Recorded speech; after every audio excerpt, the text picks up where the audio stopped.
Hey everyone, my name is Harshit Chaturvedy. I am a freshman at Forsyth Central High School and also the founder of STEM Sprouts. I'm still a regular teenager. I do my schoolwork, I hang out with friends, and have fun. But through STEM Sprouts, one of the biggest things I've done is experience how STEM learning has a great effect on how young minds function. But being a young leader, I've grown up through social media. So let me ask everyone here a question. Who here has social media? As expected, it's pretty much everyone in this auditorium, right? I like to think of social media as fire. Who thinks that's a strange comparison? Fire can help you cook your food. Fire can give you warmth. In fact, fire can even give you light. But inevitably, if you don't use fire properly, fire will and can burn your house down. And just like fire, social media is a really powerful tool. But if we don't use it properly, it can be detrimental to our success. And for the modern generation, it's not just an app that lives on our phone anymore. Think about it. Social media is now a filter for our confidence, our memories, and even our humor, all for it to disappear in just 24 hours. One of the best parts of social media is how fast it connects us. Think about using LinkedIn to find a job opportunity in a different state, or using Instagram to share your latest memory to friends who live across the world. Social media can help bring ideas that you really care about to life. And I'll go back to my nonprofit. One recap of what we did at our last workshop can bring dozens and dozens of more students into our initiative, helping us grow.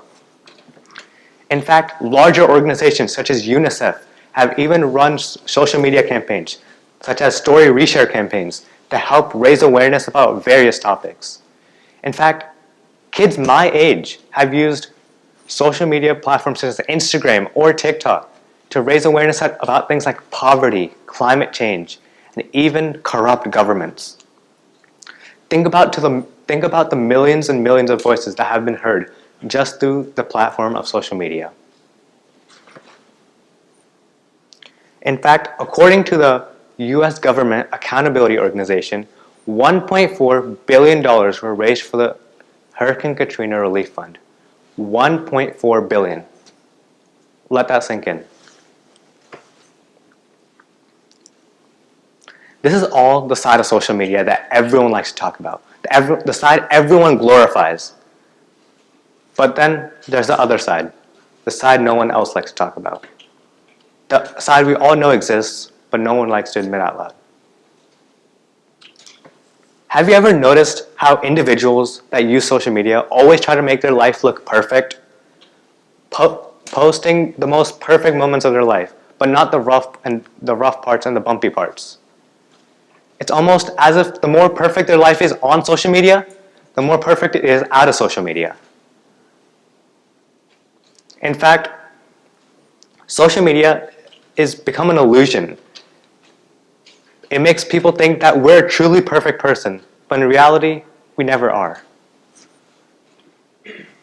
Who here knows about the like count? The like count is one of the biggest features social media platforms have. Everyone says on their first post, no, I don't care about it. I just want to post so that I can share my memories with everyone else. But then 2 hours later, we always go back to our post and say, that's all the likes we got? And if it doesn't do really well, we might even delete it. In fact, researchers have found that this cycle of comparing and then deleting has been linked to higher rates of depression and anxiety within teens. We're trading peace of mind and our confidence for the day just for it to disappear in, again, 24 hours. Okay, let me share a personal story here. I've been there.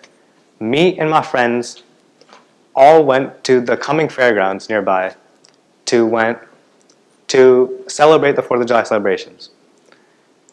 Think of the smell of funnel cakes with kids running around with glow sticks and fireworks booming so loud you could feel it in your chest. It's completely red, white, and blue. Me and my friends took this amazing photo. In fact, perfect photo. Everyone smiling with beautiful fireworks in the background. The kind of photo that makes you go and stand, whoa, I'm proud of that photo. The kind of photo that you know you have to post. Me and my friends all posted it, and within the first hour, we checked back on it and said, again, that's all the likes we got? We started to think about it. What's wrong with this one? In reality, there was nothing wrong with it. We were standing on a perfect summer night with a beautiful fireworks show in front of us, standing with real friends, and we were worried about a number on a screen. Isn't that completely delusional? And it's happened to some of my friends too. Social media can often lead you to feel isolated. I mean, I'll share an example. A few months ago, a really big hip-hop star came to our town for a big concert. Everyone made it seem like the event of the year, like you had to go. The day of the event came, and everyone posted about it. Everyone is excited and having so much fun. Me and my friend, who really wanted to go, couldn't make it. Do you know why? We had a biology test the next day.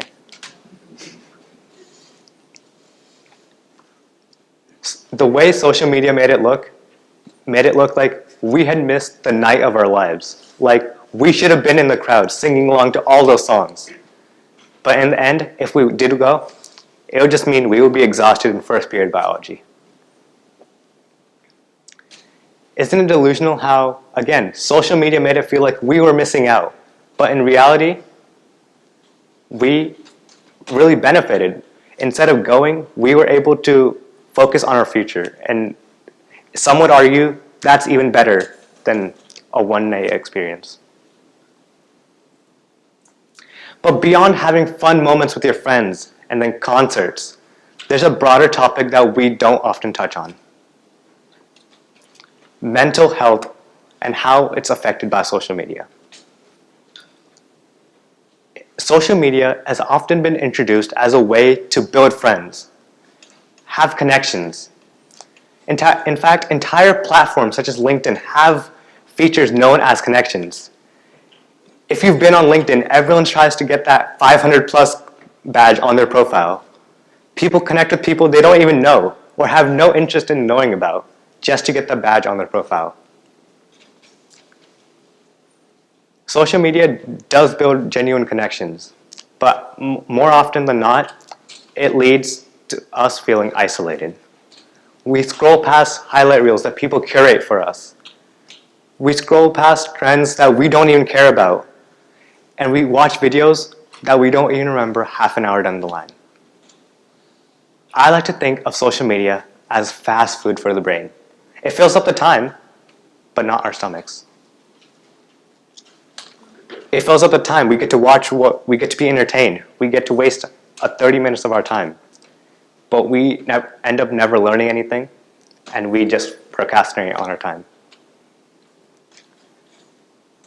So I think that's a lot of hating on social media, but at the end of the day, social media is still a tool. And with any tool, you have to use it with fidelity.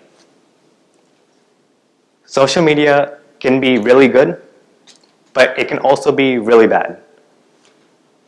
If we use social media correctly, we can use it to build real connections. And that means posting what you genuinely want to share. It doesn't mean posting what you think will perform the best or what your friends will like the most, but rather your genuine experiences. Some of my best moments with my friends have never made it to my grid, and they actually don't need to, because they were a part of the real highlight reel, the one we're living in right now. not the one we curate for other people to scroll past. So social media is not just an app, but rather a way of living.